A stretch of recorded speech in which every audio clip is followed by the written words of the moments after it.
अस्सलाम वालेकुम नाजरीन, मैं हूं आपके साथ ख़ायाम ताल चौहान और आप मेरे साथ मेरे यूट्यूब चैनल पर मौजूद हैं। बल्ले के निशान पे बात कर लेते हैं। गुज़िश्ता कई दिनों से एक माह तकरीबन हो गया है, बल्ले का निशान जो है वो काफ़ी ज़्यादा मुतनाज़ हो चुका है।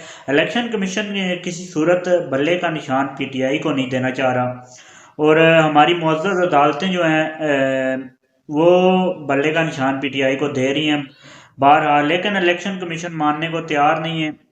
और पहले जैसा कि आप सबको मालूम है, पेशावर हाई कोर्ट से बल्ले का निशान PTI को मिला। फिर बल्ले इलेक्शन कमीशन की अपील के ऊपर ले लिया गया। दोबारा से PTI की अपील की और दोबारा से ये जो निशान है बल्ले का वो PTI को मिल गया। लेकिन जाहिर है इसका अब नेक्स्ट भी आना था। गुज़िश्ता दिन पिछले दिन कल बड़ा अहम रहा बल्ले के निशान के हवाले से, क्योंकि हाई कोर्ट का फैसला आ चुका था बल्ले के निशान के हवाले से कि बल्ले का निशान जो है वो PTI को दिया जाएगा। तो लेकिन इलेक्शन कमीशन मान नहीं रहा था, मैं ना मानू वाली बात हो रही थी।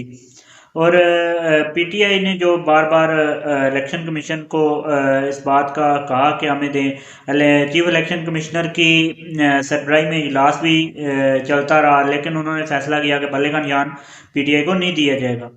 उसके बाद PTI के वकला ने दोबारा से जो है वो तौहीन अदालत का केस किया पेशावर हाई कोर्ट में। उसके बाद जो इलेक्शन कमीशन है उन्होंने एक दरख्वास्त दी कि बल्ले का निशान जो है PTI को नहीं दिया जाए। सुप्रीम कोर्ट में दरख्वास्त दायर की गई है इसके हवाले से कि बल्ले का निशान PTI को नहीं मिलना चाहिए इलेक्शन कमीशन की जानिब से।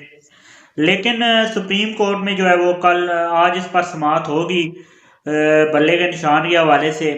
और सुप्रीम कोर्ट पहले तो सुप्रीम कोर्ट में एतराज़ लगा दिया गया इलेक्शन कमीशन की दरख्वास्त के ऊपर, लेकिन एतराज़ात को दूर करके दोबारा जो है वो अपनी अपील जो है वो दायर की गई है सुप्रीम कोर्ट के अंदर इलेक्शन कमीशन की जानिब से।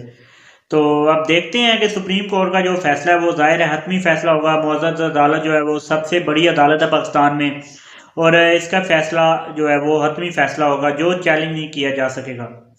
लेकिन अब देखते हैं कि सुप्रीम कोर्ट क्या फ़ैसला करती है और क्या अगर इलेक्शन कमीशन के हक़ में आता है तो तहरीक इंसाफ इसे कबूल करेगी फ़ैसले को। उन्हें तो कबूल करना पड़ेगा, ज़ाहिर है इलेक्शन कमीशन ने देना है। और क्या इलेक्शन कमीशन के ख़िलाफ़ अगर फ़ैसला आता है तो फिर इलेक्शन कमीशन इसे फ़ैसले को मानेगा या नहीं, ये अब आगे पता चलेगा इस फैसले के आने के बाद।